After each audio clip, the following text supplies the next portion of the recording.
നെയ്യാറ്റിങ്കര ഗോപൻ സ്വാമിയുടെ സമാധിയാണ് ഇപ്പോൾ സോഷ്യൽ മീഡിയയിലെ പ്രധാന ചർച്ച. സംഭവം വലിയ വാർത്തയും വിവാദവുമായതോടെ ട്രോളുകളും മീമുകളുമെല്ലാം ഇൻസ്റ്റാഗ്രാമിൽ സജീവമായി. ഇതിനിടെ സൈബർ ലോകമാകെ തേടുന്നത് തിരുവനന്തപുരം സബ് കളക്ടർ ആരാണെന്നാണ്.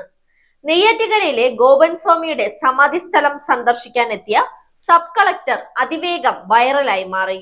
ഈ സുന്ദരൻ കളക്ടർ ആരാണെന്ന് ചോദ്യങ്ങൾ വാർത്താ മാധ്യമങ്ങളുടെയും റീലുകളുടെയും താഴെ കമന്റുകളായി നിറയാനും തുടങ്ങി. ആരാണ് ആ സബ് കളക്ടർ? ആൽഫ്രഡ് OB ആണ് വൈറലായി മാറിയ ആ സബ് കളക്ടർ. ആൽഫ്രഡ് 2022 IAS എന്ന സ്വപ്നം നേടിയെടുക്കുന്നത്. അതിനു മുമ്പുള്ള വർഷം സിവിൽ സർവീസ് പരീക്ഷയിൽ 310ാം റാങ്ക് നേടിയ ആൽഫ്രഡിന് പോസ്റ്റൽ സർവീസിൽ നിയമനം കിട്ടിയതാണ്. എന്നാൽ വലിയ ലക്ഷ്യത്തിലേക്കുള്ള കഠിനാധ്വാനം തുടരാൻ ആയിരുന്നു ആൽഫ്രഡിന്റെ തീരുമാനം. അങ്ങനെ 2022 ഈ കണ്ണൂരുകാരൻ സിവിൽ സർവീസ് പരീക്ഷയിൽ 57ാം റാങ്ക് സ്വന്തമാക്കി. സൈബർ ലോകത്ത് ഇത്തരത്തിൽ സിവിൽ സർവീസ് ഉദ്യോഗസ്ഥർ വൈറലാകുന്നത് ആദ്യമായല്ല.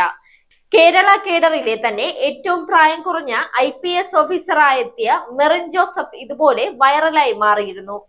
യതീഷ് ചന്ദ്ര, ദിവ്യ S അയ്യർ തുടങ്ങിയവരും ഇത്തരത്തിൽ സോഷ്യൽ ലോകത്ത് വലിയ ചർച്ചയായി മാറിയ ഉദ്യോഗസ്ഥരാണ്.